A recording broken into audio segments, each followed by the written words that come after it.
Hello everyone, just a quick word from your friendly editor/husband. For all of you who listen to So I'm Watching This Show and own an Android device, do me a favor. Go to the Google Play Store and download the Podcast Republic app. It's a fantastic app that allows you to get all of your favorite podcasts directly on your Android devices. I use the app and love it. I can search for the podcasts I want to listen to, select them as favorites, and have them all just a click away. Make sure you set So I'm Watching the Show as a favorite so you don't miss any new episodes. Again, the app is Podcast Republic, available on your Android device. Thanks! I'm gonna need to open IMDb. Well, I shouldn't open IMDb because there could be spoilers. I'll open Wikipedia. You're gonna get more spoilers on Wikipedia. I've got IMDb open. Yeah, but it's like I'm gonna need to know their names. I'm not like reading the paragraphs on Wikipedia. I'm just like, okay, main cast reoccurring. Ooh. It is breathtaking. The density of insane names on this show. So it shot past Hunger Games and crashed straight into Harry Potter. But even further. Yeah. And then it skidded and then away they tumbled, from Harry Potter. yeah.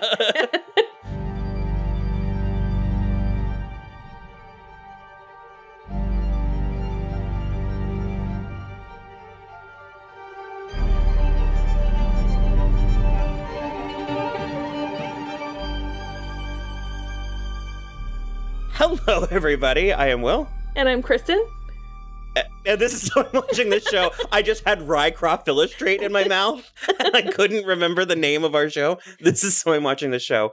On today's episode, we are going to begin a journey that is Carnival Row on Amazon. It's only 8 episodes, 8-hour-long episodes. I feel already from the 3 comments you've made since you've been awake that I am a lot more interested in this journey than you are. Oh, I'm certainly interested in it. Okay. I'm having a good time. Yeah, I think you're enjoying it slightly more sincerely than I am. Yes, I think that's correct. Because there's a fair amount of scoffing on my part. Yeah. So let's just dive in. I'm assuming you're enjoying it. Yes, I am. Is there any elaboration you want to? Nope, that's it. See you later. No, I am really enjoying it. I think I'm liking it as much as I am because I think everybody in it is taking it as seriously as it needs to be taken. Oh, well, they're definitely taking it as seriously as possible. Well, I think it's less I don't think they're taking it too seriously. I think they're taking it as seriously as the Avengers take it. Yeah, that was going to be one of my first points. Was I was going to say that it needed a sense of humor, and then I was like, well, does it though? Well, it's not funny sometimes. It's not funny though. Well, it's not like a laugh riot, but I mean, it's not as dour as those last couple trailers were making it seem to me. But again, it's not dour. It's it's taking itself very seriously, and I'm split between feeling like that's appropriate and because it's absurd. The premise is utterly absurd, and I think I'm fine with the fact that they're taking it so seriously, and I think the fact that the production values are so high is helping. Yeah, if it were cheesier, it wouldn't work. But I don't know. I think they're taking it the amount of serious that they need to. That's my opinion. Because I'm also finding it very heavy-handed. Well, yeah, it's super heavy-handed. That's not to say I don't have complaints. I could really do without the bigotry in the first place. Well, that's what it's about, though. Because it's that part it's actually making me feel icky, and I understand that that's the desired effect. Yeah. What put me off so immediately is it was really violent right out of the gate. And it's not even the violence, but it's I'm glad that this show is TVMA, and I prefer TVMA shows. Yeah. And I feel like it's reaching to be on a True Blood level, but it's just not quite there. This feels like someone watched Penny Dreadful and was like, I want to do that. And then they're not quite, like, it doesn't feel as earned. It doesn't feel as organic to me. And then the other thing that totally took me out, took me out, is there's so much fantasy jargon. There is a lot of jargon. Usually when we do stuff like that, if it doesn't make me actively cringy, I just let it wash over me. You're not cringing with some of this? No. Leggers?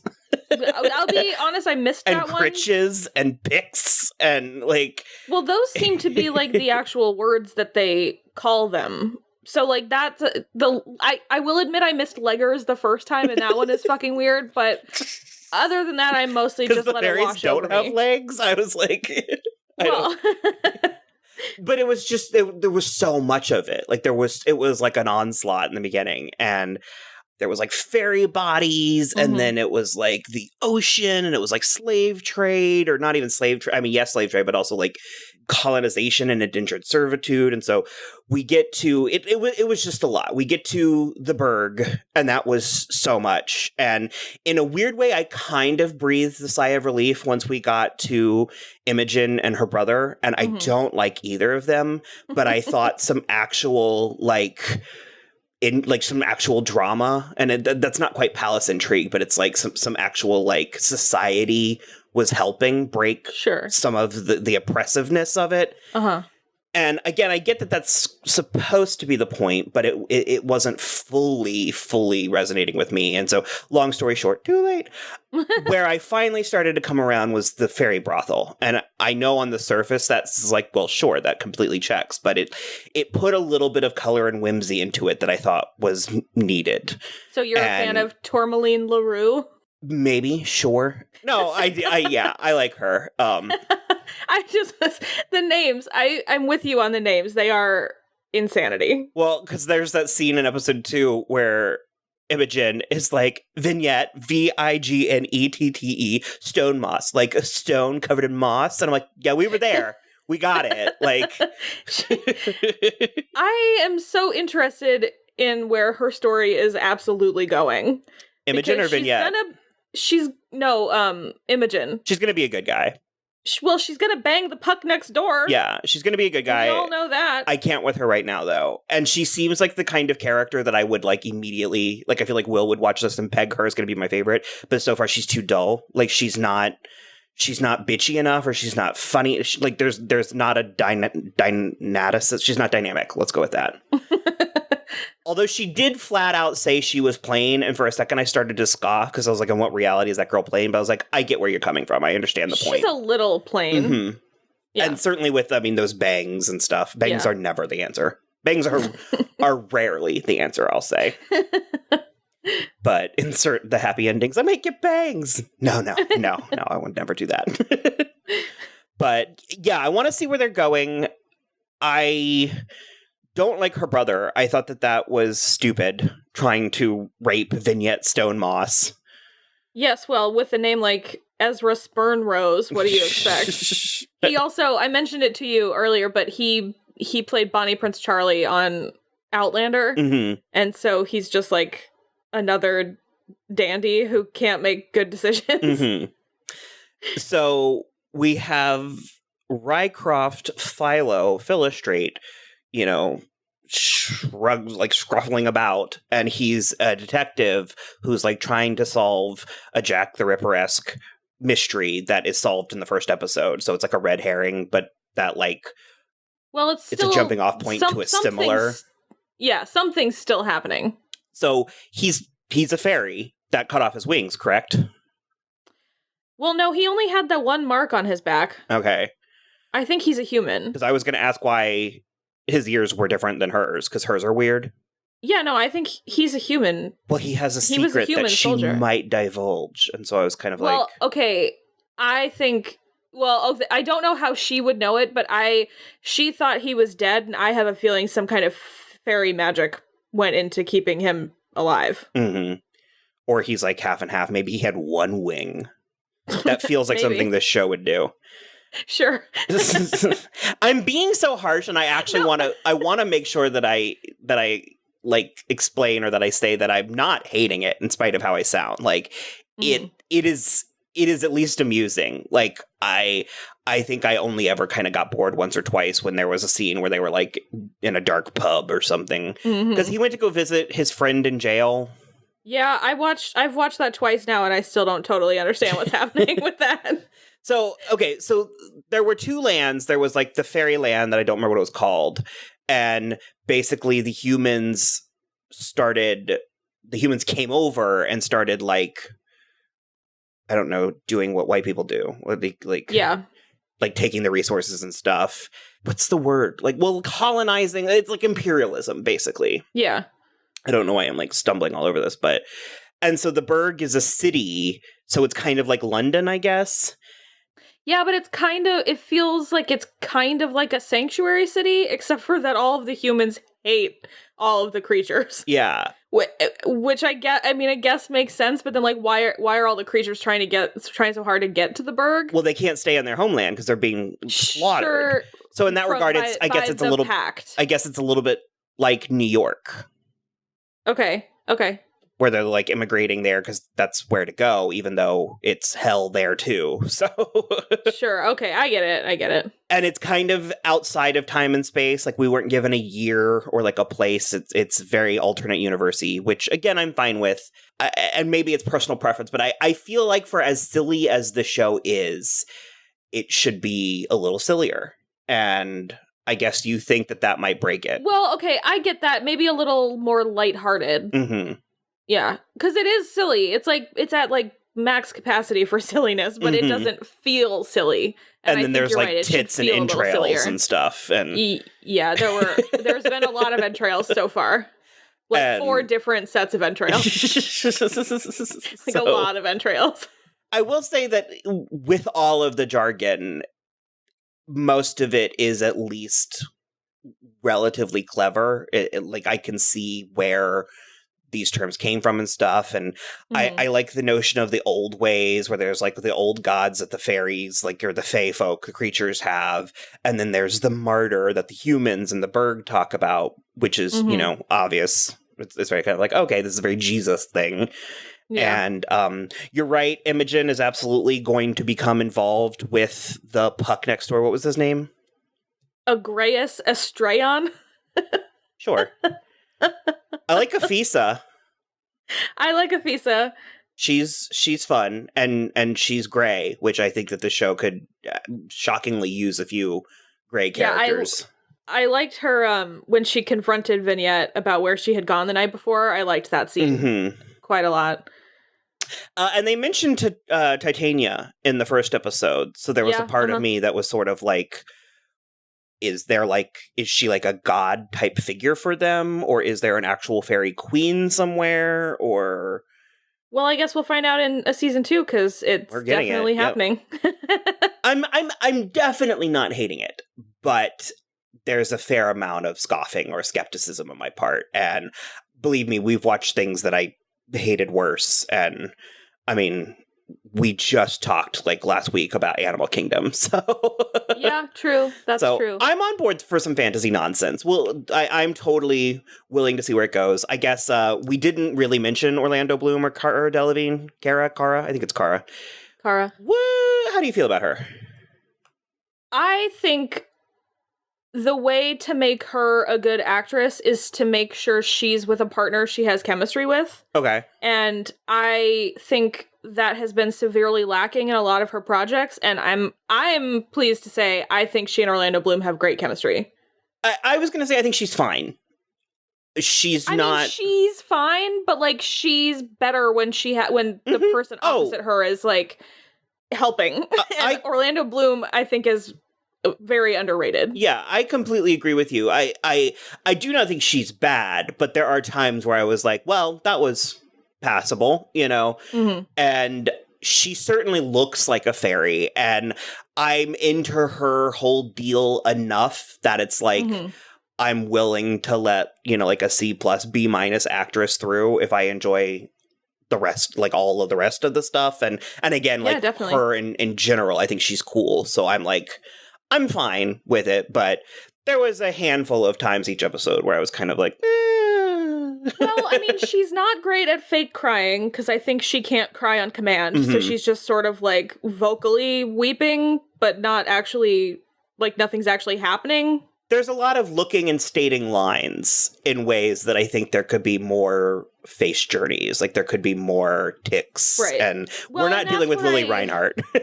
No. And that's why I think she's better in her scenes with Orlando Bloom, because I think he must be a good scene partner, and I think they have good chemistry together, because that scene where she's stealing the flag and he, like, catches her right before she goes out the window, that scene was good. Like, she was good in that scene. And I think that's, like, part of the thing is, like, if you're not a tremendously gifted actor, I think you need someone who's better than you to, like, help you through it, but not too much better than you that you look embarrassing. And I think they've got that dynamic on lockdown. So did you have anything specific you wanted to say about Orlando Bloom? I feel like we as a society did him real dirty for, like, 10 years. Why did he not catch on? I don't know. But I think part of it is because I think he fell victim to that thing where it was like, you were in Pirates of the Caribbean and it was the biggest movie in the world, and he'd do all the rest of these biggest movies in the world, and he didn't do enough smaller stuff. I was going to say the opposite. I thought he did too much small stuff. No, I think he tried to do too many big things in a row, and they all kind of flopped and weren't great, except for Pirates of the Caribbean. And then he just sort of, like, disappeared. And but that was even before that. So it's like, I don't know. I don't know why he didn't hit, and I feel bad about it, because he's kind of the butt of jokes sometimes, and I think he's actually great. Well, I've thought he's been gigging, like he's a thing. I guess Kit Harington, take note, this is your future, but... I mean, he's not been gigging, but he has not been, like, he did a buttload in 2011, and then he did a couple things in 2013. Not big things, though. Like, pretty small things. I don't know. I was surprised to see him on the show, so... Yeah, I mean, I'm into it. He looks good. I think he's great. Yeah. He looks really good. I still prefer him when he was a little twinkier, which is kind of a rare take on my part, but... He's also, what, like 42 now? I mean... He's allowed to be a little less twinky now, I think. No, I know. I'm not saying that he's doing something wrong. I'm saying I preferred him win. Yeah, I get it. I'm a Legolas kind of girl, but... I mean, as am I. So, okay, well, that was episode 1 and 2, and we'll check in probably after 4, or we'll see. So, alrighty. There's 8 episodes, right? I think so, yeah. Yeah, cool. Okay, bye. Bye.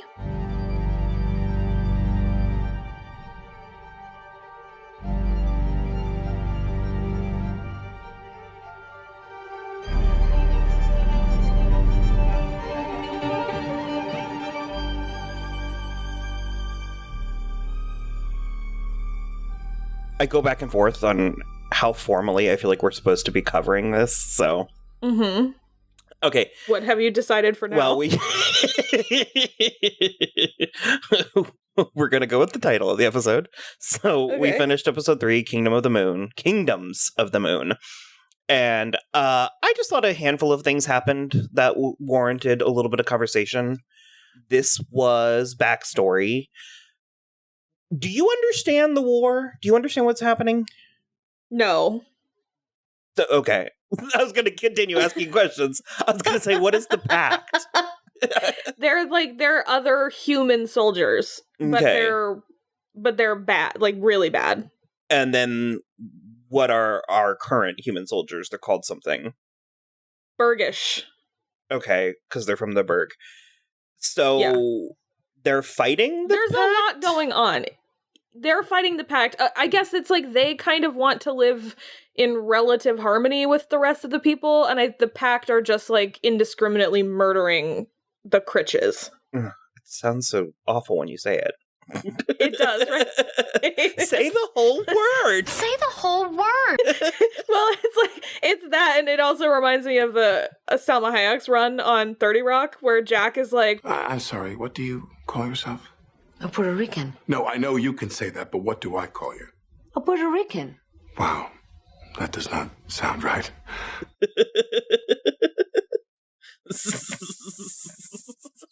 Forgot about that. Okay. So this was backstory. Much needed, although it only asked more questions. No, it answered questions. It answered questions, but it did then present some as well. Well, Orlando, cutting to the chase, as per usual, Orlando Bloom is half fairy. Correct. How much is it working for you? I mean, I wish he had wings, but it's not working for me. But that conversation they had at the end in the rain, I was like, this is checking in like the most cliche of ways, but it was checking so many boxes. Checking a lot of tropey boxes. A lot of fanfic tropey boxes in like a heyday of Tumblr, 2012, like up to and including with Orlando Bloom and Cara Delevingne as the for sure as the casting. So yes, he is half fae, and he was shorn. His wings were shorn. Because remember, he wouldn't go to the doctor. That was another reason why I was like, well, he's obviously a fairy because he wouldn't go to the doctor in an earlier episode. I suspect their insides are different. Well, certainly blood, and also whatever the tentacle monster is that killed the one fairy, it took her liver. Yeah.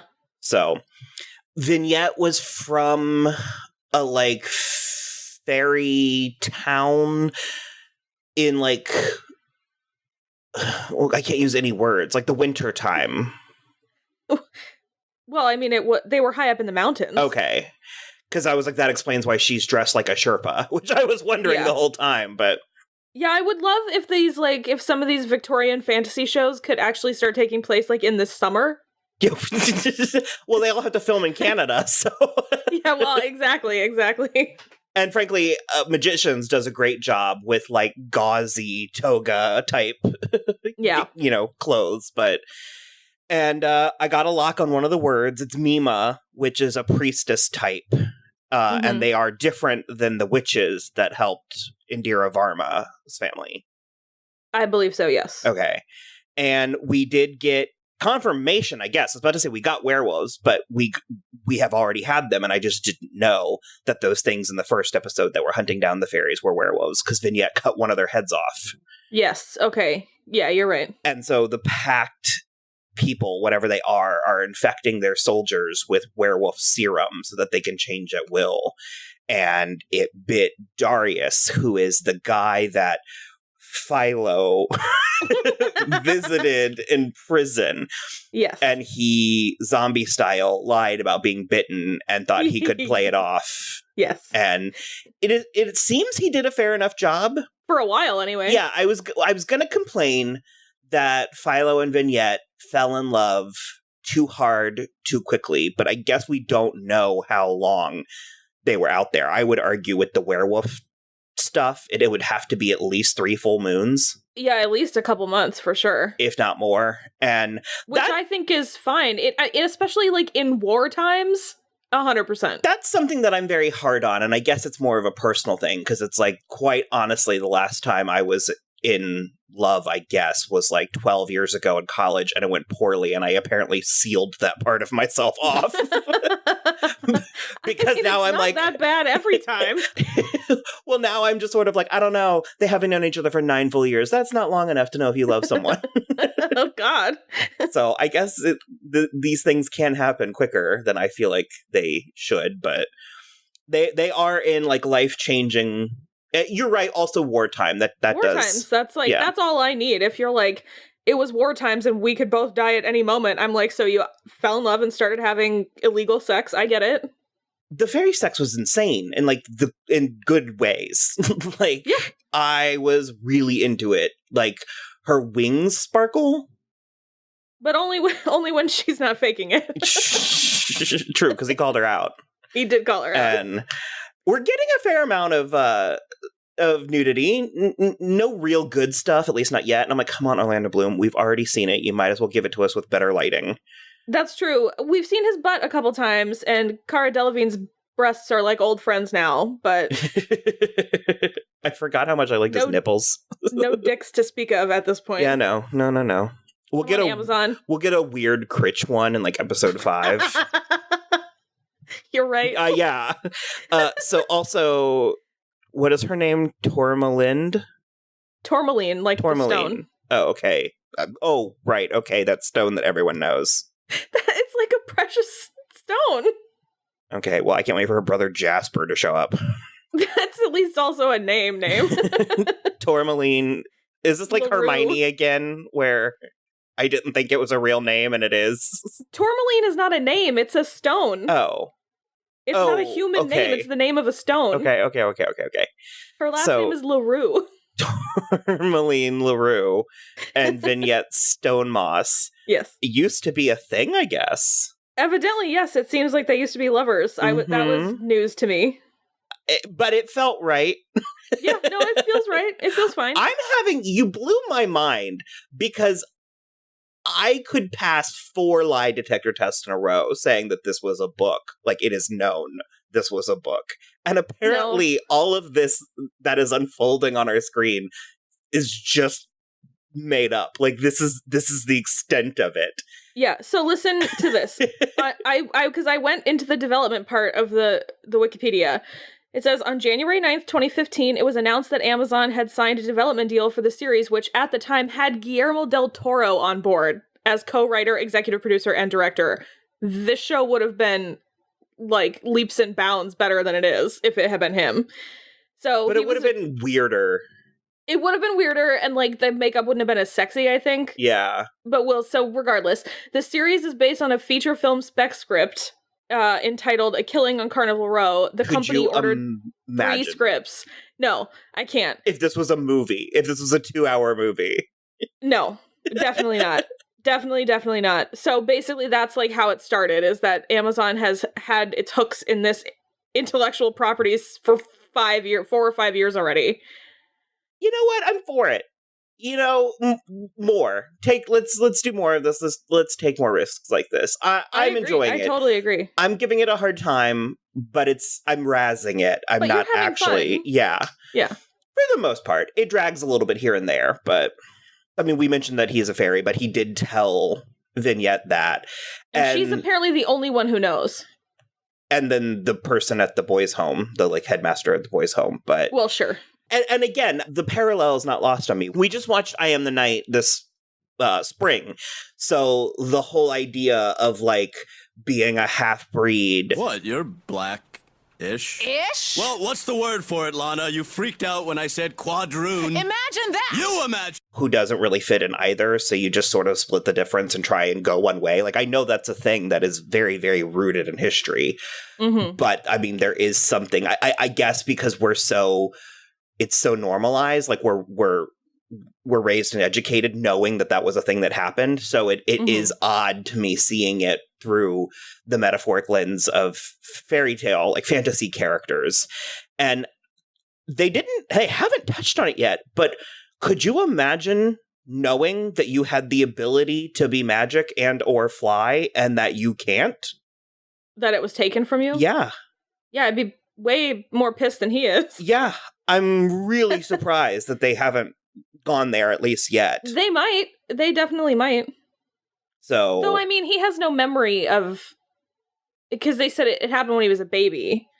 So he has no memory of the wings. It's not like going blind as an adult or something. No, I get that. But it's like if I told you right now that you might have been able to fly. Because that's the other thing, being a half-breed, I don't know how it would work. But yeah, it's interesting. There was a book, it again, heavy-handed, but he was reading a book about people who, like, went, a guy who went to the moon and, like, married the queen of the moon or something, and they had a halfling child, and apparently that was inspired by they had, like, a fae story that was even older, and so yeah, those are the talking points, I think. Was there anything else that you think we need to say about... Not necessarily. I'm like 90% in on this show. Mm-hmm. I'm like really... I understand the complaints, and it's not like I think it's flawless, but like I'm sold. I'm just having a good time. Well, I guess on that note, we'll check back after the next episode or so. Okie doke. So, bye. Bye.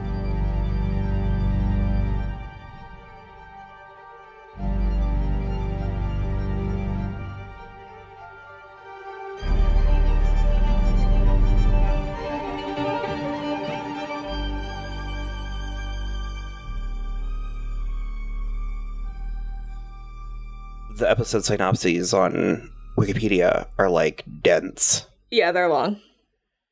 So we watched 4 and 5, which was the joining of unlike things and Give No More. Yeah. I don't even remember 4. Well, I mean, to start at the top, I didn't write notes down for it either, but to start at the top, there is a Franken monster. They called it something, didn't they? Fuck, they did. Like a Dalgerdash or something? I can't remember. That doesn't sound right. There was like a D and an L and maybe an O.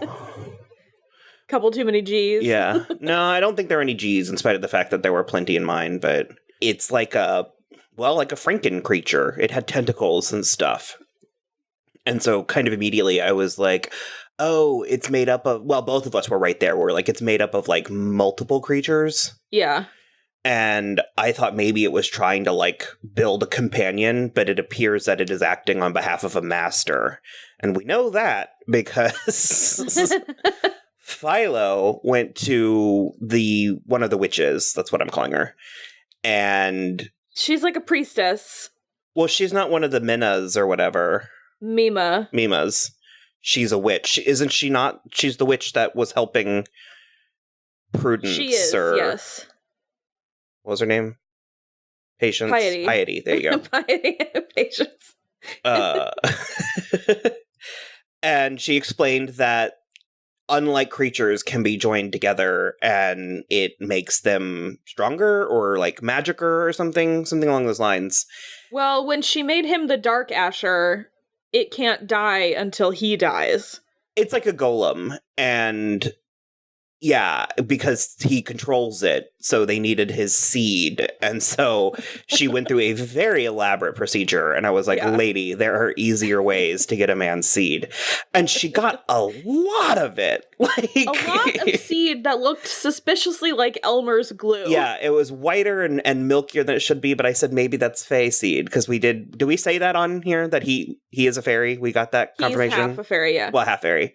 That's really neither here nor there, other than it just was a lot. I was like, you really only need about 45 seconds. Like, Yeah, and she and went a good deep work into ethic. his subconscious. Yeah, she went deep into his subconscious and like played out a whole fantasy for him. It was very intense. And so she showed him that it could be done, and then he was like, I don't want any of it. And so he was like, kill it.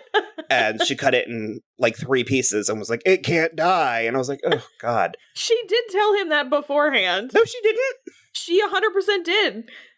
What did she say?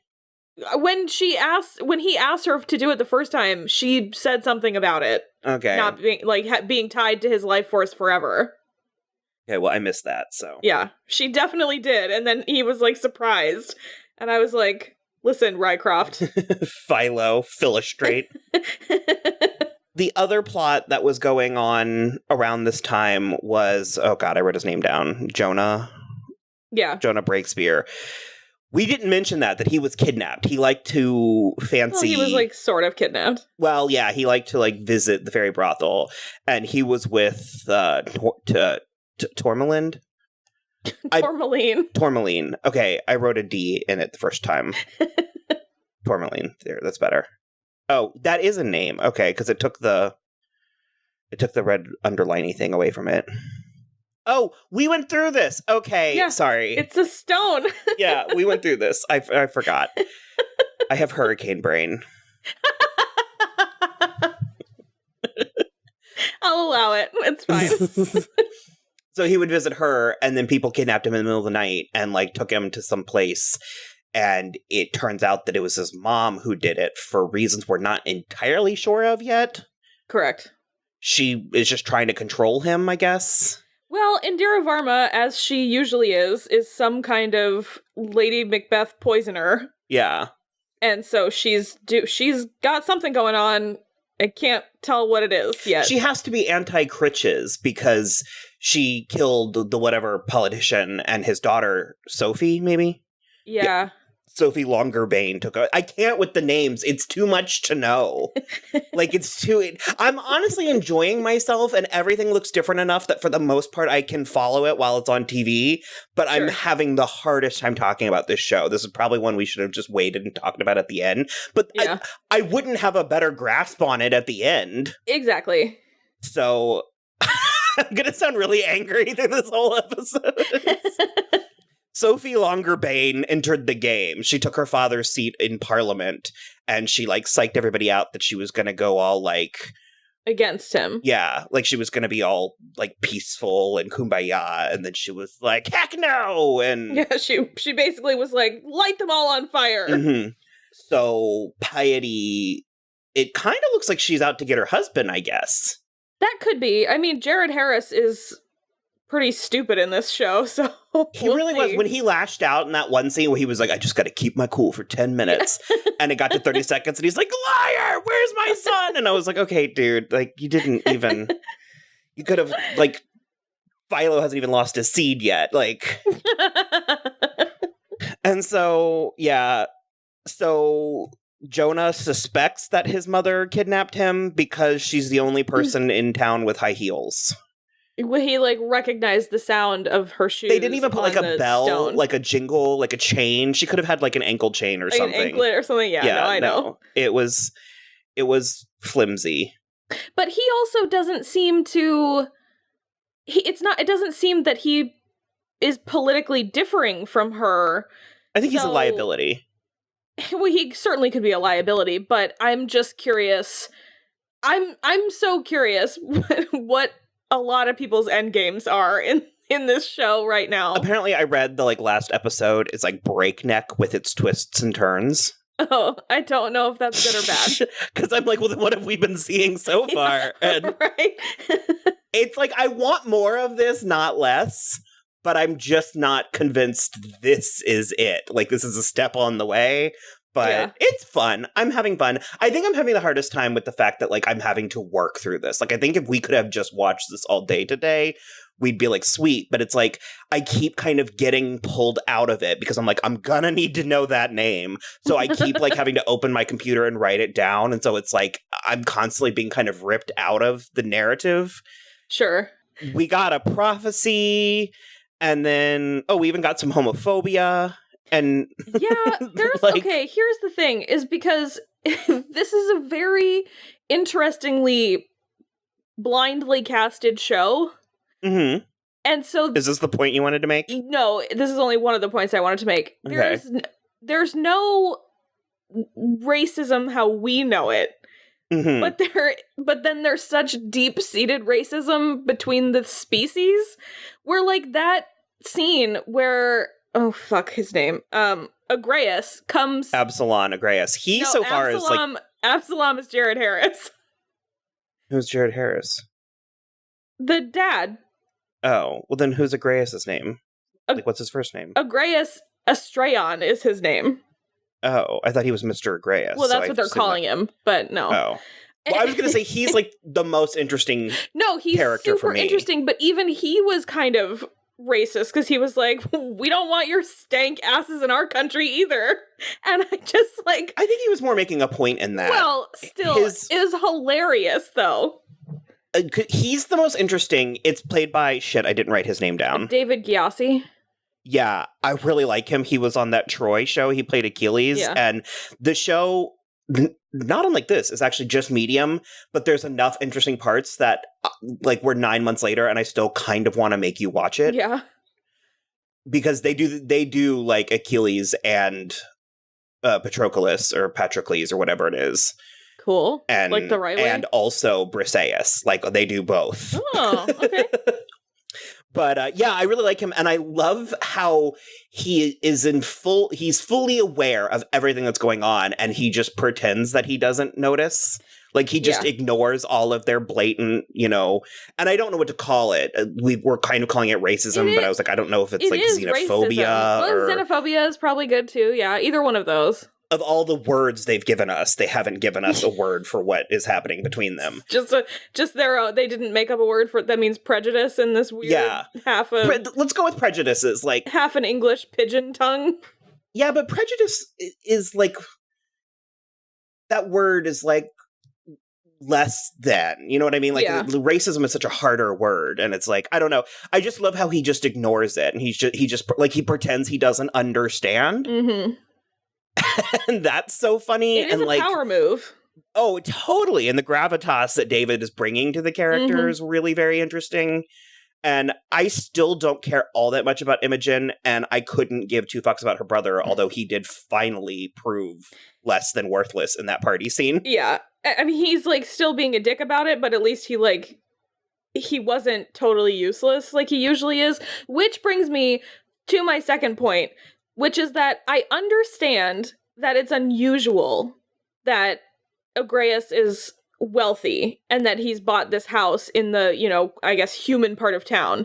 My issue is that everybody seems to think it's disgusting. Like, where are the people who think this, like, who have this fetish? I don't believe none of these society women don't want to fuck him. Well, I don't know about the women, because we know the men do, because everybody goes to the fairy brothel, but it's like, with as vast as the world is, it still is somehow a little bit tunnel-focused, like, tunnel vision, but... In my mind, there's no universe, real or imagined, where somebody wasn't trying to get on his dick. Well, I just assumed that we were going with Imogen, but if it is, it's a very slow burn so far. Very slow burn, yeah. Because that was one of the things that when her brother was like, where does this arrangement end? And I was like, at the fucking chapel, bro. Mm-hmm. They have to get married. And I'm fine with a slow burn, and it's whatever if it even takes, like, to season 2, which we're definitely getting. But that was just, like, the women were so scandalized in a way that I was like you haven't thought about it. Mm-hmm. Who hasn't thought about it? I mean, something like that's at risk of breaking the metaphor, like breaking the story, something like that. And they're kind of acting like Philo is an anomaly. Yeah. Like, he's very rare that there would be a mixed breed. And I'm kind of like, Well, I that's can't. the thing, is I feel like there must be laws against it. Well, yeah, I mean, I think so, because that one dude got his creatures deported. Yeah. So there's definitely laws. I mean, they were talking about their papers left and right. Yeah. What were they? Because I called them chirrups at first, because they kept making that noise, and I thought it was like their name. I already forgot what they're called. Kobolds. Oh, yeah. Okay, yeah. Kobolds. They're apparently from Dungeons and Dragons. Oh. Yeah. I looked it up, and I was like, interesting. Interesting. So we found out that Philo's mother is... Ashling. Okay, good lord. I'm going to pick a gripe here. A very not nonsensical, but like petty. Like, it's not going to go anywhere. Okay. But I'm annoyed by these shows that we watch that have these like enchanting, like Siren with the mermaid song, and then this with the fairy song, and it's just some woman being like, and everybody's like, oh my god. And it's like, they can't throw some special effects in there and get like some weird kind of like... I see what you mean. Because I was like, she was singing words. Like, she was singing a real song. And the song at the end was the prettiest. That did the most for me. But I was like, they can't put like a filter on her voice or give us like a diva-esque from the diva Pavla Laguna. I get it. And I would like a little bit more there. And I mean, on Siren, they kind of imply that it's like not quite a pheromone thing, but there's an actual trigger. Like a scientific thing that the song does to their brain. Yeah. But still, I wouldn't mind just a tad more whimsy, which is always feels like my resting complaint. But so, and it does seem that Tourmaline and Vignette Tourmaline is still in love with Vignette. For sure. And Vignette's playing the lottery? I don't know. She's not playing the lottery. She's working for that, like, Raven organization, and she's collecting people's lottery picks. Okay. Like people so this is like an underground lottery that the Ravens run? Correct. Okay. Like, that's why she went back to pick up from Aphissa. She picked up her lottery guesses. I still like Aphissa too. Yeah, same. She's around, but nothing's really happening. And also, Vignette killed a hot dude. Because the only hot male fae we've met so far. Yeah. So that was weird. It was a bummer. They thought she was a snitch, and she was like, "I ain't no snitch." They thought she was a cricket. "Oh, right, sorry." They thought she was a cricket. Dahlia kept calling it a cricket. But she kept chirping. Yeah. And then I wrote down the word punyan, and I don't know why. You are driving me crazy. Why? It's the country where it's the country where the pucks come from. Okay. But it's not where the fairies are. No. Okay. We did get into the martyr. That I find interesting. And I said to you while we were watching it that there was like twice where there was like a hanged man in the background of a scene. And I was like, why is no one discussing the corpse in this scene? And then I realized that it's an really idol. Bold choice. Well, I mean, I know that this place is dangerous. I was like, maybe he stole some bread, but he's like a warning to other thieves. I realized it was an idol, and I was like, dear God. When we're raised with the concept of a crucifix, it means something else. Like it like when I see it, I don't think twice about it. It means religion. But when they have this like straight up, it's kind of on a cross too, but it's just this hanged man hanging in rooms, and I'm like, oh my God, like this is alarming. It's very arresting, yeah. And I do like it. I think it's interesting. And then there's another religion. Well, yeah, there's a weird underground religion of pucks that the one who got fired for losing Jonah Breakspear has decided he wants to go all in. All in on this. Like as hard as possible. Holy moly. Okay. We ended with the stuff with Aisling and Aisling. And Philo, and he was a baby when his wings were cut off. Although there was a very conspicuous, like, handprint and wing print thing right next to his bed. No, he went back to Aisling's apartment. That was at her apartment. Okay. I think if he had been in possession of that, he would have realized. Would he, though? Well, he is a detective. Is he, though? I really like this show. He's still banging Portia. He is poor Portia. This is not going to end good for her at all. No. So one of the guys that worked at like the boys' home or whatever was killed by the Franken creature, and it took his liver too. And so they had to like find out why. And so they found out that he would go to the brothel and pretend to bang ladies, but he was banging one of the other detectives, a man. I said a mailman, the medical examiner. And so they had a secret life. And so the medical examiner went home after they like endeared him to us. And then we met his dog, I don't know, Teddy? Giddy. And I was like, rip Giddy and gay medical man. Because I thought he was going to kill himself because he had told Rycroft or Philo, what I can't decide what to call him. He had told him that he was in love with another man, and so I thought he was going to kill himself, and nope. I thought he was going to think Philo was also gay, because he was like, I know what it's like to carry the secret. Sure.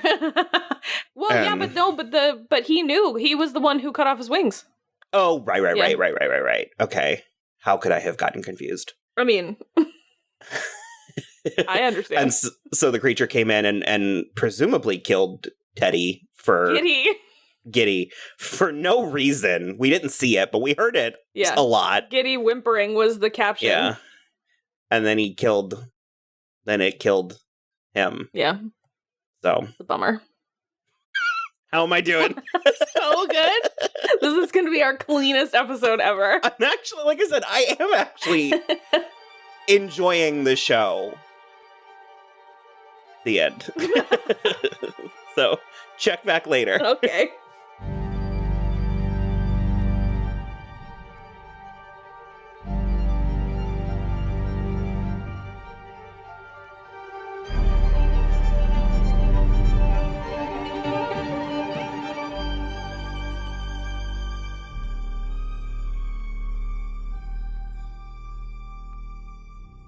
Did you want to read my notes from episode 6? Oh, I can. I thought they were funny, so that's why I posted them in a first. All right, so these are your notes for episode 6, which you watched last night after I went to bed because I had to go to fucking work today. At 10. At 10, still. So I read your first note when I woke up this morning, and I was like, I should definitely not keep reading these. Yes, Vignette did find that museum, and she got so mad. Her library amber room style? What is that? The Amber Room, it like got lost in World War II. Oh, okay. It like can be disassembled and put back together. Oh, interesting. I didn't think I knew about that. It's out there somewhere on the black market, they think. It was a room made out of amber. Oh, neat. Okay. I love how you put his name in quotes every single time. Even when you're just not saying it out loud. You're not reading them, though. Well, it turns out that all the murdered peeps are related to Rycroft Philostrate, which what? But also duh. So whatever it is after him. My guess is it's his dad, who we may or may not have met. How are you so good at this? Could you imagine if he was Imogen and Dude's brother? Well, he's not that, so... Yeah. Also, I'm good at this because I said I was like, it's like I should write these fantasy novels. Yeah. The nifty witch had a vision that the Dark Azure killed her, and she was pretty chill with it. She was pretty chill about it. She just was like, meh. She was like, I'm gonna figure out the secret right at the end. Don't worry. Oh, yeah. Rycroft Philostrate every single time told Portia about his secret, and she wigged all the way the fuck out. I don't know why I expected her not to, because she sucked since minute 1. That was, again, I'm brought back to the fact that like I can't understand even remotely how it's not a fetish to like be with these creatures. Like she was disgusted. Like the most disgusted. Like it was as if he was like, I'm actually a goat part-time. And, like it doesn't, I don't know. And then Rycroft Philostrate went to Imogen's house and semi-confessed to Aphissa, and then the Constantinople's constables is a word. But they don't call them constables. Yes, they do. Oh. Okay. The building is the constabulary. Oh, there you go. That's like where they like the police station. Okay. Yeah, so he got arrested too. So now he and Vignette Stonemoss, full name again, are going to be in jail together. Capital J on the jail. Also, the Pucks have a weird cult and it's awful. It is awful. It's really, really awful. I also don't understand what the point of it is. They're weird religious-y cults. Yeah. It doesn't make any sense to me. And the like whippings and stuff, I don't know. I just don't get it. Also, Agreus remains the goat. And straight snatched that dumb painting right out from under Snatch 1 and Snatch 2. Cue Bad Romance. That was like the biggest dick energy I've ever seen. We've never actually done that before, and I feel like it might be cut, so that's one of the reasons why I wasn't engaging with you on the talking points.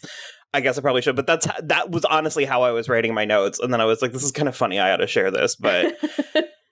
Yeah, so... The stuff with Sophie... Did you see that coming? I wondered, but I didn't definitely see it coming. I didn't either, but there's just lots of shots of their of the working class fawns reacting to them saying really negative things. And again, I'm aware this is very rooted in history, but it's so strange. Not unlike, the Hanged Man, how it's like that's not very different from a crucifix. Yeah. But yet seeing it in a slightly different way is wrinkling my brain. So what exactly is Sophie's angle here? Well, what she said in episode 7 is that she wants to create chaos so those who live in the shadows can rise up, essentially. And she's doing that by pretending to hate them so that she can trick everyone into following her? Well, yes, I think. And so I think she has more of a plan than she's letting on, but she's trying to now conscript Jonah into it so that they can rise up and become the new leaders together after. I'm like into it. Yeah. Jonah hasn't really done anything except getting kidnapped, and even that he was very passive in that. And so there was a part of me that was aware that he was a character, and so I was sort of waiting for what the point was. And I'm just straight enjoying the show at this point. Having said that, my biggest issue still is that I think there is far too much happening. I mean, yes, however, we have sort of distilled a little bit where now we see how multiple storylines are connected. Sure, but it's like, I think he's interesting because he's rich. He's like a dandy boy, and we have no real reasons to believe that he's a bad guy, but he's not necessarily nice, and he's kind of dumb. And so I think pairing him with a character like Sophie is smart. And I just think that her plan, because it's like I don't remember the name of her like fawn maid. That fawn maid has to have a great deal of faith in her and her plan to go all in like this. Yeah. Because Sophie's sort of like, we're going to arrest you, but it's just for show. Don't worry. You know what I mean? Like, that can backfire. Yeah. Like, I'm into it. I'm interested. And I do agree with Sophie in that scene with the carriage where he's like, I could get this anywhere. And she was like, what do you think this is? Yeah. Yeah. And like, he could get the sex anywhere, sure, but like she's offering him so much more than that. Yeah, and I think it's interesting, and we obviously know she has the capacity for that because of the scene when we were introduced to her about wanting to go to college and stuff. So we've thrown around the term Lady Macbeth a lot lately, but it's been in a lot of the shows we're watching, and I think that might work here. And frankly, I mean, we already have it with Jonah's mother. I suppose I still don't know what her angle is. Yeah, this is a really weird... it's a weird outing for Indira Varma, and so far, I mean, she orchestrated the kidnapping, but honestly, what has that accomplished? I guess it got the guy killed, but I don't know. Is that what she was trying to do? I think partially. I don't know that she was necessarily... Well, she's the one that physically killed him. Honestly, I don't know. I agree with you. There's a lot going on, and some of the things have not, like... haven't made themselves not all the chickens have come home to roost. Yeah, all the chickens have not yet come to roost, which I don't think they will in one final episode, but who knows, I guess. I maintain that I think there's too many stories and too many plots happening. So Vignette found her like library in a Critch museum, and it's all that completely checked, like every single thing about that checked, but there was a part of me that was sort of like, we're doing this now? Like, this is what her story this episode is that she's like, I mean, I guess, because it's even in Black Panther, you know, I mean, that is such a thing that when there's like colonization and stuff and the like artifacts are taken and put on display. I get it. I definitely get it, but it was a little bit odd to me. Well, she also, part of it is just a narrative device because she needed to be in jail with Philo. Yeah. Vignette Stonemoss seems a little bit lost this whole season, like this whole show. I'm not entirely, considering that it's like, we start off with her. I mean, it's about Rycroft, but we start with her and we spend so much time with her, and yet I'm not entirely sure what she's doing, like what her arc is. Yeah, I do wonder if, because they got kind of an early season 2 pickup, like, I wonder how much that informed how they told the story. If this is all like essential world building and then because I mean, when you think about season 1 of like Game of Thrones, which was, I think, overall more successful, but still that like there was a lot of place setting in season 1, or even something like Buffy. Neither of us really love the first season all that much, but it really gets things going. Gets it started.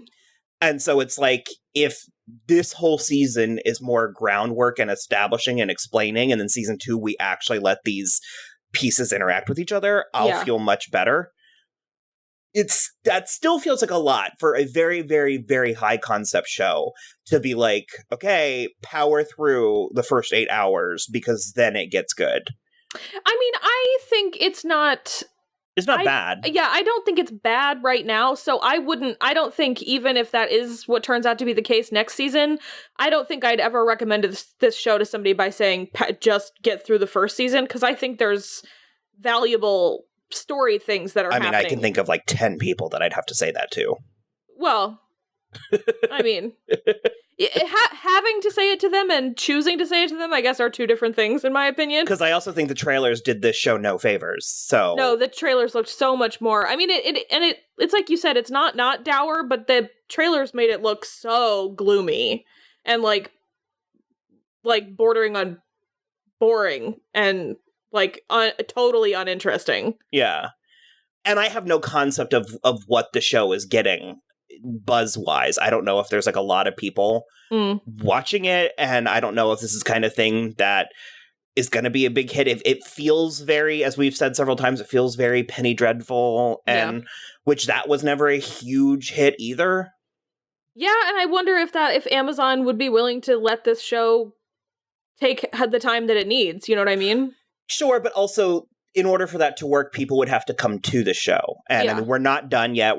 We haven't finished episode 8, but that's just where my mind is I'm like, is this the kind of show that's going to build an audience? Okay, I see. And as of right now, I'm not convinced. I mean, I think it definitely could. I think it just, it's like we always say, it's like the right person needs to find it. Mm-hmm. And it's not to say they won't, but it's like, I mean, it's already got green light for season 2, so it could literally go either way, I guess. Well, I'm less optimistic, but that thing was called a Dark Asher, whatever the like Franken monster is. Yeah. And that witch that apparently we both like, because I was watching it with you at that point, and you're like, oh no, because there's the fake out. Yeah. And I was the same way, and I was like, I don't know why I'm attached to her, but I am. She's cool. Yeah. It was a vision, and as I wrote in my notes, she seemed pretty chill with it, and Indira of Arma was being pretty willfully naive about the situation, if you ask me. Yeah, and psychics in general, because she was like, well, just stay here, it won't happen. And I was like, bitch, that's how you get the fucking Dark Asher in your house. Yeah. What are you thinking of? And then back to the whole thing with Portia, when Rycroft, Philostrate, when Philo, that's mostly what they call him. His friends call him Philo. Yeah. He told Portia that he was half fairy, and she lost her damn mind. Yeah, it's like, because so far, do they have magic? No, not like magic. Like, they can fly. They're humans that can fly and have weird ears. That's like the extent of what we're seeing. Yeah. So I'm really not, and again, I keep saying this, but I'm aware that that's the point. Because with actual, bigotry and racism and stuff, you can be like, well, their skin's just a different color. They're still humans. I know. Right. But I'm like, she gets so mad as if he, like, took off his Orlando Bloom mask. And I was like, it's still Orlando Bloom, lady. Yeah. Like, he still looks that way and has presumably been dicking you down pretty satisfactorily for the last several months. Like, I don't, I said it to you earlier, I was so ready to be on her team because she took down that other boarder that was in her house when he confronted her and was like, you've been banging Philostrate.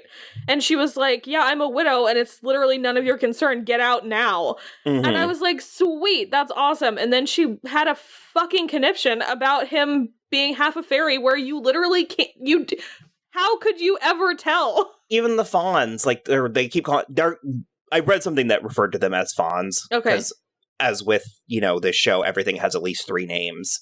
Well, and also, like, most of them are slurs, and I know that they're not real, but I feel bad using the slurs. It's like they at least visually look odd. Yeah. And because it's like, I appreciate the design of them. I think it's interesting, and I feel like it's a little bit unique, but I do find it off-putting that their horns grow out of their eyes. It's like above their eyebrows. It's like their eye sockets. I think it's so strange. And all of them have, like, what's the opposite of a 5 head? Like a 2 head. Their hairlines come down too far. I think it's strange, but you're right. It's at least unique. There, I can kind of understand where, like, the disconnect might be. Sure. But But his ears are normal, and he has no wings. He just has 2 scars on his back. You would literally... The ear thing's a plus for me. Well, for you, but I'm saying you would literally never know. I guess if she got pregnant or something, then maybe the baby would have wings, but, like, also, that was my problem. I said I was having a problem. Well, good God. That was the problem I was having, is I was like, he's not telling anybody that he only just found, or no, I guess he didn't only find out. He only just found out who his mother was. So he's known he was half a fairy the whole time, but everybody's acting like he's keeping like a billion secrets about the case, and I'm like, he just found out about his mother. Yeah, but the whole, like, the fact that even just the one secret he's keeping is that he's the tie between all of these dead bodies. Well, I mean, that's a pretty big secret. I don't know. And obviously, I'm with you. I understand that that's the point and everything, but, like, literally everybody in his life was so ready to just throw him to the wolves. And then Portia had that weird, like, and she had a full day to sit on it, but for whatever reason, she was shocked when they arrested him. I have no idea why. There's nothing but evidence to the contrary. Or to that conclusion, rather. And so she comes to the constabulary and was like, I made it up. And then he was like, no. So, I mean, I get it. At a certain point, you're going to just own your shit, but... Yeah, you have to just take it sometimes. And I'm glad he did that in front of Vignette. Mm-hmm. Because, honestly, could you imagine the fallout from him denying him his true heritage in front of her? I don't know.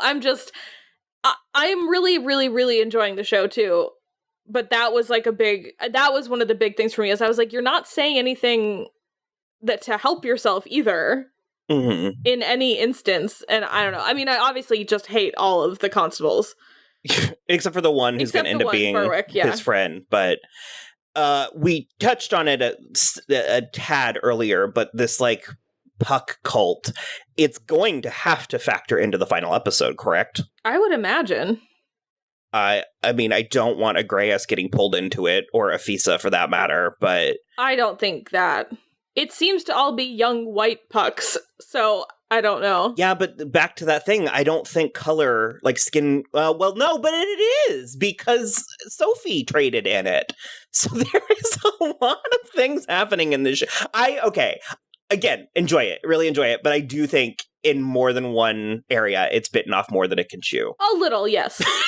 A little. I will agree with a little. Because I think it's better than it's not, but it is, they're tackling a lot of things that were like 30% of the things they're tackling could have been saved for a season 2. Yeah. Because like I just said, it's like they sort of established that skin color doesn't factor in at all until Sophie used it as like the knell in her point. It was like... What did she say? She was like, my mother was from, I forget where, but she was like, it's written on my face. And like a generation ago, we would have been kept separate. But we've moved past that. And I was like, well, it can come back if modern... today is teaching me anything, that shit can come back real quick. Definitely. And so it's just kind of odd. And like moving into the stuff with Agreus and Imogen, considering that they have made not much deal about skin color, I think the parallel for the audience is slightly more on the nose. Yeah. In the way that... because this is where I was going, where I was like, I don't want us to sound like idiots, but I was like, in the way that we can't see how Portia can have this issue with Orlando Bloom. Mm-hmm.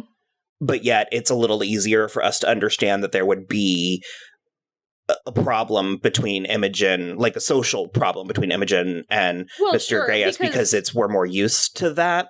Well, also his difference is so much more visible. Mm-hmm. His difference from the rest of the high society is so much more explicit than to use the language or the parlance of the time, Philo passes for human, and Agreus will literally never. And so it's interesting how they are, like you said, couching that in something that is what a modern audience, just thinking about the modern world, would look at, where he is a black man and she's a white woman, and that is still taboo some places. Mm-hmm. And so having it not only be that he's a puck and she's a human, we're also dealing with like a modern day racial component to it, even though that's not what's existing in the show. Uh-huh.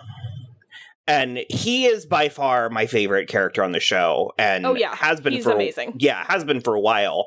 I mentioned this in our previous coverage, but we probably should power through Troy at a certain point, because he was interesting in Troy too. Yeah. But we both figured she would end up being interesting and or redeemed, which, so far both. Well, I will say that my initial prediction about her was that she was going to be, and honestly it could still happen, I was like, she's going to be punished well beyond the scope of what she deserves. Probably. Yeah. But I do like that she came around, and so even if she's punished now, it'll be in more of like a martyry kind of way, and less of a punished for like just being ignorant, because she came all the way around and started getting that D. Which if art is any indication, it was a lot of D. Yeah, a lot of like more D than I feel like she can conceively handle. Satyrs tend to be she seemed endowed. Into it, so. the whole scene, because frankly I thought it was over like 3 times, and we kept coming back to it, and I was like, oh, we're gonna go all the way there. Yeah, I dug it though. Yeah, it was stunning. The evolution of the scene too, where she comes over just because, well, she got like worried that he wasn't gonna spend time with her anymore, because I think she started to really like him, and so she like insinuated herself in hanging the painting he bought. She's never been around men who had something to prove in an actual way. Well, and she's never been around people that she liked, apparently, either. True. So, and she likes him, and he's smart, and they have like decent, good conversations, and so then.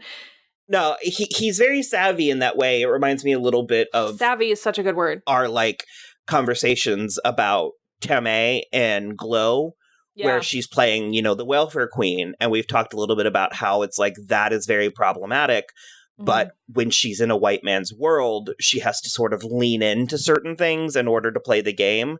Yeah. And so he had this conversation where he was like, if I'm going to thrive in a man's world, I have to play by men's rules.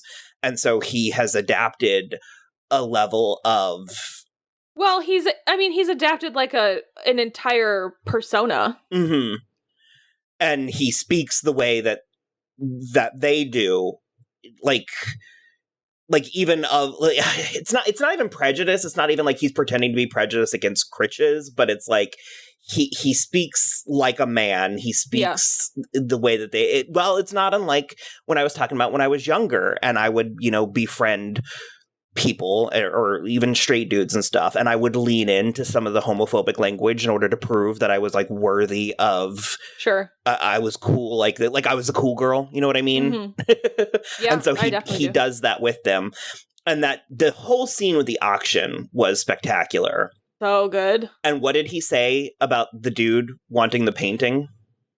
It was something about, I didn't like that he assumed he deserved it. He was like, I wanted to take it from him, not just to take it from him, but he was like, because he assumed it was meant for him. Yeah, he assumed that he had a right to it, and that was really just wow. Chef's kiss for sure. I guess the only thing we really should say is that it appears that Philo's dad is, what's his name? Absalom Breakspear. Okay.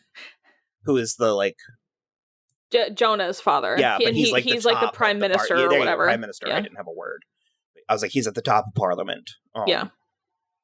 And as of now, they're leading us to believe he's the one who's sending the Dark Asher, but I don't know that I'm convinced. I'm not convinced he's sending the Dark Asher. I'm just feel like he is his father. Mm-hmm. I think it's going to be 2 separate things. So this whole coverage feels like it was weird. I don't know if this is a good episode or not. It's a weird show. Yeah, so we have one more episode that we're going to go watch, and then we'll talk about it when it's over. Okie doke.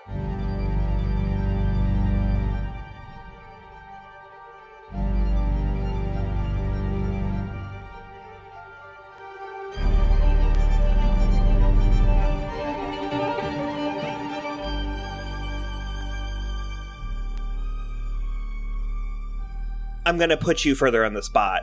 And Perfect. have you... Just what I like to do at Thursday when I've had 5 shots of bourbon. Yeah.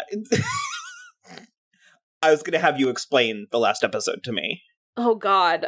So what exactly happened? Okay, so we found out that it was Indira Varma who was operating the monster, the Dark Asher. Why? And why? Mm-hmm. Because she was trying to find out who Orlando Bloom was, because she knew that, oh God, what's his name? There was a prophecy. There was the prophecy, and she knew that her husband... But we never heard anything about it other than people referring to it.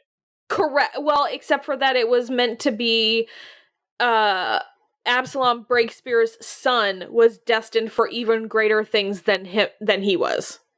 And so I think Piety was like, well, I know for a fact that Jonah is not your son because I've been banging the opposition, so you must have another son out there. So she was trying to find his other son, and that's why she's been killing everybody and why she was operating the Dark Asher. Okay. And so we found that out. So she killed her own witch. Well... And she had to have known because the witch told her it was going to happen. I think part of that was like beyond her control a little. Well, the witch said something about her always being too ambitious, like for her own good. Yes, yeah. Where it's like, I think she really loved the witch, that Haruspex. Yeah. Is what they're calling her. She's one of the women from Silent Hill, by the way. Mm. Yeah. I think she's also in Thor. Is she that one? Yes. Oh, okay, yeah. Her name is Alice Krieg, or Krieg. I like her. I've seen her in things. Yeah. So that was her whole thing, is that she had figured out that it was Orlando Bloom who was going to, like, unseat Jonah. And so she was going all in on killing anybody who knew anything about him. And that's why she killed the people she killed, because the like medical examiner and the Pix, Aisling, and what other one did she kill? She killed somebody else. The headmaster at the boys' school. They all knew who the mother and father were. Mm-hmm. And then once she found that out, she went after Orlando Bloom, because she knew that he was the one that was going to challenge her son. It was her own goddamn fault for cheating on Jared Harris, BT dubs, with that ugly piece. At least Jared Harris is handsome. I was going to say, we lost Jared Harris twice. That's one of my least favorite tropes. I'm pissed. It wasn't as bad as Libby on Lost, but it was pretty bad. Well, it was like they made him really interesting right before it happened, and that's I don't know why writers do that. But... I don't either. I totally agree with you. I think if your character is interesting, it should be interesting the whole time. You shouldn't make your character interesting right before you're going to murder them. And then, especially like as a means to make the death matter. Exactly, and most especially not before you murder them and then murder them harder the second time. Because I thought he was dead when the puck stabbed him 12 times. Yeah, and then he was fine, and then she smothered him, and I was like, God damn it! I wanted Jared Harris to be on this show still. There were a handful of... Okay, for starters, for me, the special features on this were great. Were they? Oh, yeah, good. There was 1 to 2 deleted scenes per episode, awesome. And they were a mixture of the scene and talking heads explaining the scene, and so far, I really enjoy that. Because sometimes the scene with no context, I'm like, could have fooled me, I thought that was in there. You know what I mean? Like, and there was 3 featurettes. They were light, like each thing was at most 4 minutes long, but it was still much appreciated. There were 3 featurettes about the show in general, one about the set, one about the standalone episode where they're at the Pixies, like, kingdom. Uh-huh.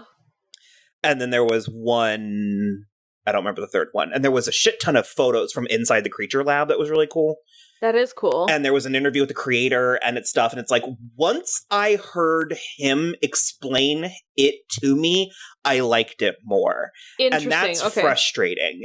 I also, and I'm going to leave this at a minimum because literally nobody cares other than you and me, but he reminded me a lot of me, and it made me relate to it in a way that I was like, my biggest issue is I think the show was too convoluted. I think we either needed to lose 2 elements or it needed 2 more episodes because there was too much happening for the amount of time. Like, she stole the flag in episode 2.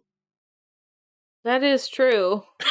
Do you know what I mean? Like, and not even the end of that episode. So it was like, she had already, like, escaped death twice, once, you know, on a cliff and once on a shipwreck. She had been bought, she had been trained and fired as a maid, and had joined a gang by the time we were halfway through episode 1. So it was, like, too much. So now let me ask you something. Does it help you or hurt you to know that one of the producers of Carnival Row also produced Dark Angel, Medium, Castle, and Teen Wolf? I mean, that makes sense. You're like, it doesn't hurt, but it also doesn't help. But no, listening to the creator, listening to him explain it to me, a lot of it made sense in ways that didn't fully resonate when I was watching the show. I get it. And I definitely appreciated it more. And one thing that I know we touched on is this was such a lavish production. I can't imagine how much it cost. I'm like nervous. And I don't recall if I mentioned already, but it was reminding me a lot of Van Helsing. And the reason is because it was filmed in Prague and the Czech Republic. Oh. So those cliffs that they were in are real. The fairy cliffs and stuff. Sure.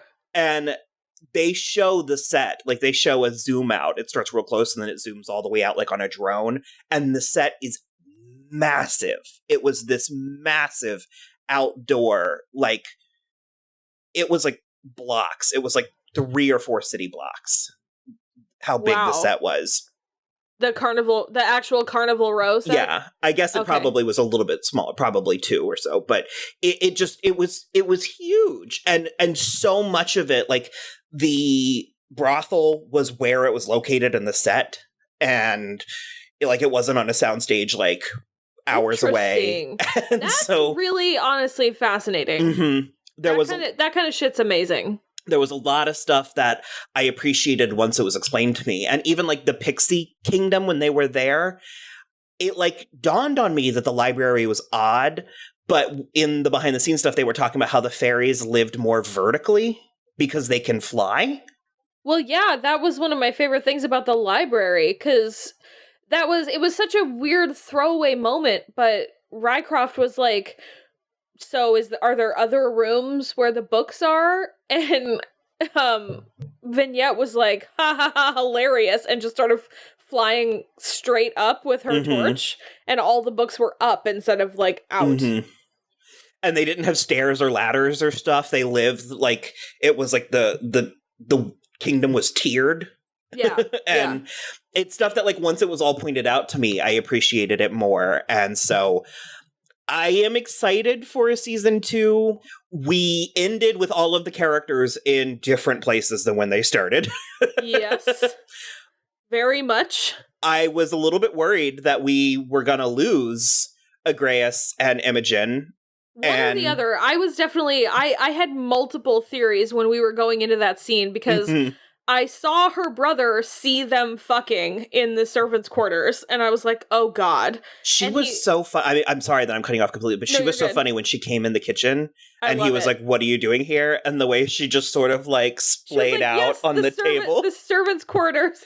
Well, it was hilarious from start to finish, because she's like, yes, I know I'm entering from the servants' entrance. I'm so droll. And then she like waltzed in and she like tried to casually like lean on the like butcher's block or whatever, and she just like enticingly, and he was like a dick to her for a minute because he was trying to subjugate his own feelings, which I enjoyed, because I always love it when the dude is more into the lady, but he won't let himself be. That's a very good and he has horns and gilded hooves. Yeah, horns and gilded cloven hooves. It's great. And those thighs, his thighs are ridiculous. But then she basically was like, she like argued her point successfully, and he was like, okay, fine. But I then love that she didn't fall for it either. No, she didn't, because he was like a dick to her, and she was like, yeah, whatever, let's continue banging. And he was like, caught me. I was waiting for her to run out like crying, and no. I love the like metal spine that she has. It like the society woman spine that she has. It's like very good.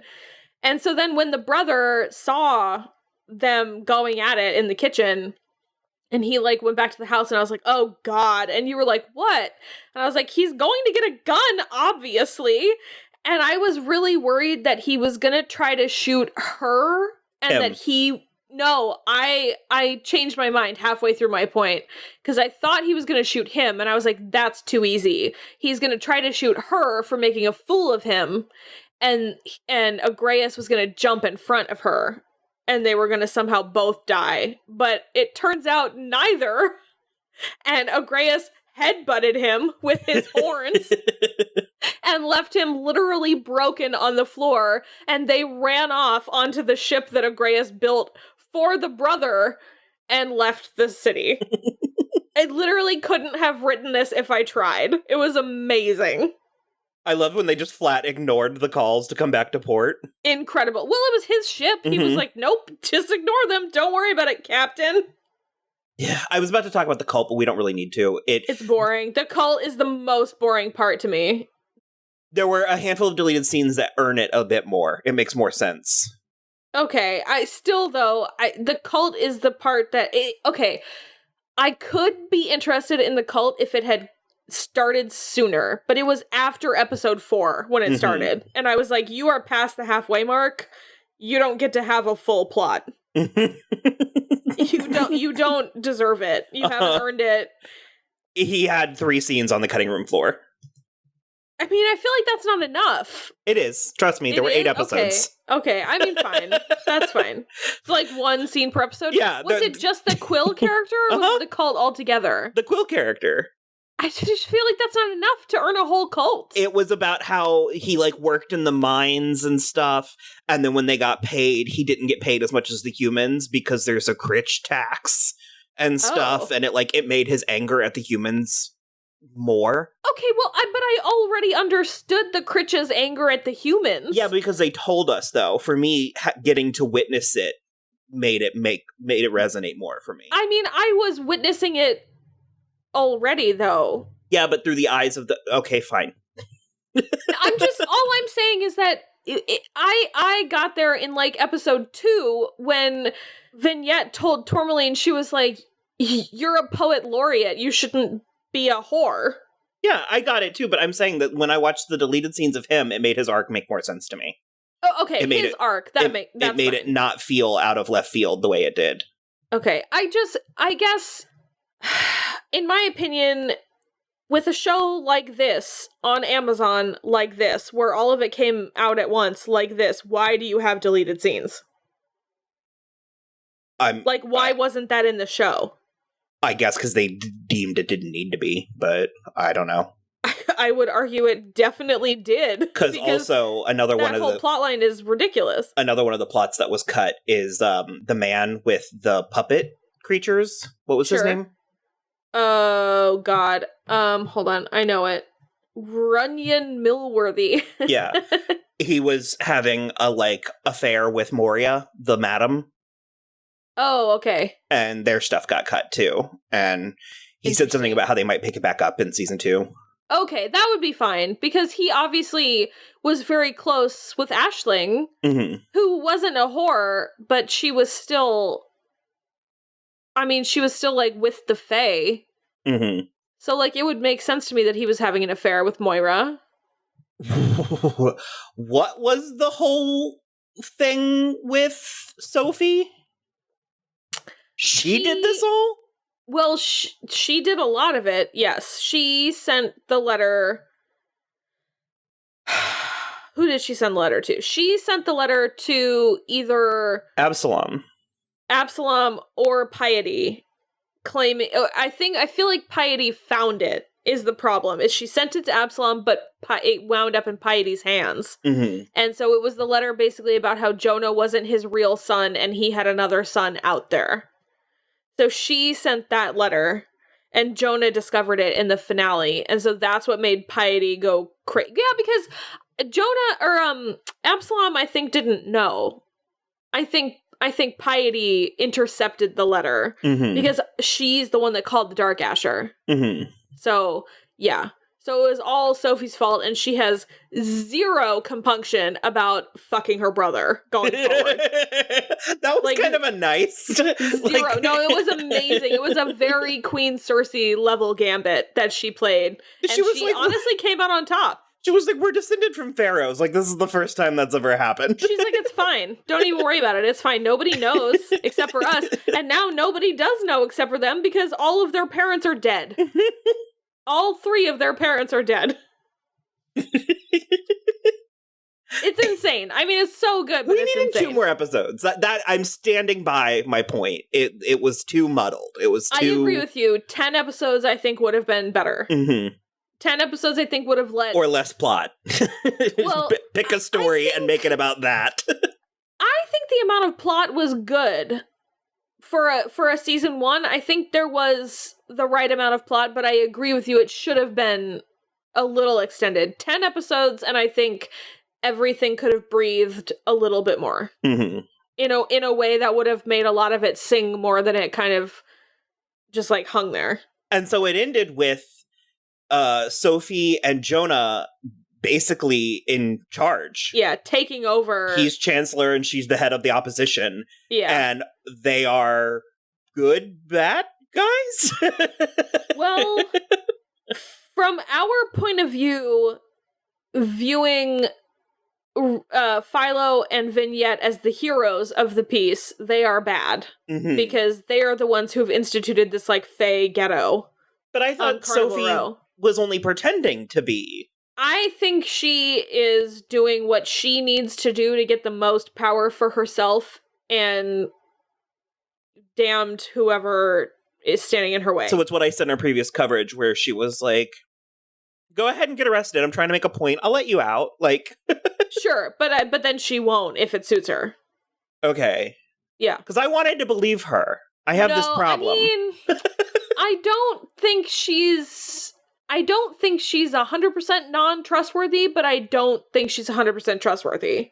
I think she's doing whatever she can do to get the most power for herself, and I think Jonah is a little bit more idealistic than that, and he's getting a little bit sucked up into her frenzy. Okay. And so I think they are not good, because they are imprisoning all of the Fae on Carnival Row, and they killed Flurry, who I liked.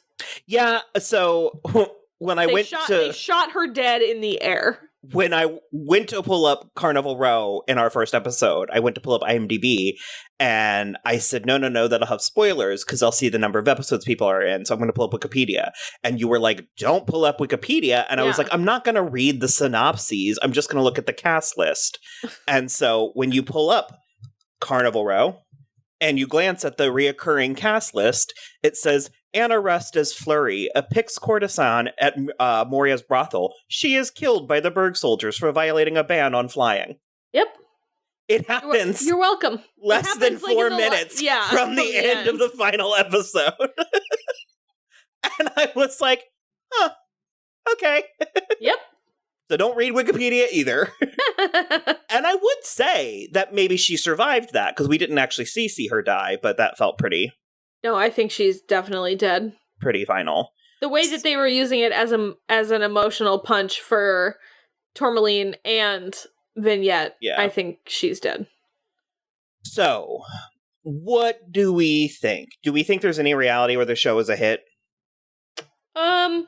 I don't know, because I've seen a couple of people talk about it on Twitter, and I went through the Tumblr tag for like 15 minutes last night, and a lot of people didn't like it. So I think it could go either way. And like we've mentioned several times already, we're getting a season 2. Are we watching the second season? I'm going to. Yeah, like I'm not going to. My prayer is that they calm their tits just ever so slightly. Or maybe get crazier. I mean, it could either way would suit me. I think if they went crazier in like a zany, silly, whimsical way, I think it could work. But also if they calmed down, now that a couple of plot lines are combined and narrowed, and now that Vignette and Philo are like back together, essentially, I feel like we could be a little bit more streamlined.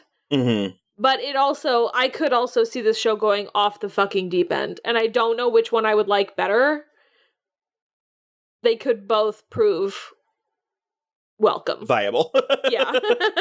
So, okay, well, I'm going to go ahead and end there. Is there anything else that you think we need to discuss or that we need to cover? I mean, I think we talked about the stuff that we wanted to. Yeah, I mean, for the most part, I enjoyed the show, I think, more than you did. Mm. Like, from start to finish. I think you also enjoyed it more genuinely. Like, there was layers to my enjoyment of it. I did enjoy it, though. I had fun with it. I would have had more fun with it if we weren't doing coverage of it. Yes, and I think maybe for a season 2, I think we should just plow through. Mm-hmm. We would watch the whole Unless thing. they've done the stuff that we've asked for, where it's like... Sure, exactly. But we'll see. No, I mean, I mostly thought it was great, and I am interested to see where they go in season 2. Hopeful that they streamline it, but I would accept it if they went crazier. Mm-hmm. So we'll watch the first episode or 2 and decide whether we're going to do it all together or episodic in, 3.5 years by the time it's... that could be 5 years from now. Who knows? I could be almost 40 by the time that happens. So, okay. I'm fine with that. All right, well, let us know what you thought about Carnival Row, and then, as always, you can follow us on Twitter, @SoI'mWatching, Instagram, @SoI'mWatchingTheShow. We're also on Facebook and Tumblr, So I'm Watching the Show. Any music that you're gonna... I don't know if this has a Spotify... No, there weren't really... anything? No? No. Okay. Then, other than that, you can rate, review, and subscribe on iTunes, or YouTube, or Spotify, or wherever you listen. And that's it for us. Woo. Bye! Bye.